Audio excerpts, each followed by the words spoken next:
ইনকিলাব মঞ্চের মুখপাত্র এবং ঢাকা ৮ আসনের সম্ভাব্য স্বতন্ত্র প্রার্থী শরীফ ওসমান হাদির ওপর গুলি চালিয়েছে সন্ত্রাসীরা।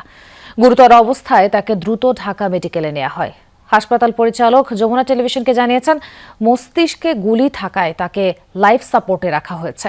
দুপুর ২:৩০টার দিকে রাজধানীর বিজয়নগর এলাকায় গুলিবিদ্ধ হন হাদি। জুমার নামাজ পড়ে রিকশায় করে যাওয়ার সময় মোটর সাইকেল থেকে দুর্বৃত্তরা কয়েক রাউন্ড গুলি চালায় তার ওপর। জুমার নামাজের পর বিজয়নগর এলাকায় জনসংযোগ করছিলেন এই আসনের সংসদ সদস্য হিসেবে নির্বাচন করতে চাওয়া ওসমান হাদি ও তার সমর্থকরা। লিফলেট বিলির কর্মসূচি ছিল তাদের। দুপুর 2:25 দিকে বক্স কালভার্ট এলাকায় ছিলেন হাদিরা। এ সময় মোটরসাইকেলে এসে সন্ত্রাসীরা হাদিকে লক্ষ্য করে গুলি করে পালিয়ে যায়। তাদের মাথায় হেলমেট ছিল। 21 মিনিটের সময় আমরা গুলির শব্দ পাই। আমরা শব্দ পেয়ে আমাদের বাসা এখানে আমরা নিচে নেমে আসি। আসার পরে আমরা এখানে দেখি একজন লোক গুলিবিদ্ধ। উনি রিস্কায় ছিলেন, 2 জন আরোহী ছিলেন এবং একটা মোটরসাইকেল এখান থেকে গুলি করে চলে গেছে। আমরা নিচে আমাদের গার্ড থেকে জানতে পারি। শব্দ শোনার পরে তো বসে যে চাকার টায়ার ব্রাস্ট হচ্ছে, আমি এরকম ভাবছি। না গুলি শব্দ আমি বুঝতে পারিনি। বড় যখন মানুষের দৌড়াদৌড়ে ছুটাছুটি, তখন আমরা বাইরেছি যে কি ব্যাপার, মানুষ দৌড়ে কেন।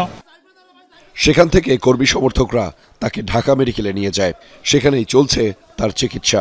সিটি স্ক্যান শেষে ওসমান হাদিকে অপারেশন থিয়েটারে নিয়ে যাওয়া হয়। হাদির এক সহযোগী জানান, লিফলেট বিলির পর সোহরাওয়ার্দী উদ্যানে জড়ো হয়ে দুপুরের খাবার খাওয়া এবং আলোচনার কথা ছিল।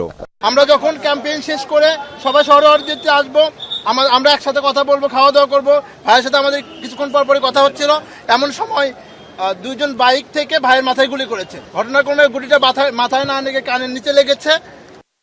এই ঘটনার পর তার অনুসারী সহ বিভিন্ন রাজনৈতিক দলের নেতৃবৃন্দ ঢাকা মেডিকেলে ছুটে যান। হামলার ঘটনায় ক্ষোভ প্রকাশ করেন কর্মী সমর্থকরা। আপনাদের কাছে হাত জোড় করে বলি, বাইরে মরতে দিয়েন না, বাইরে কিছু হইতে দিয়েন না।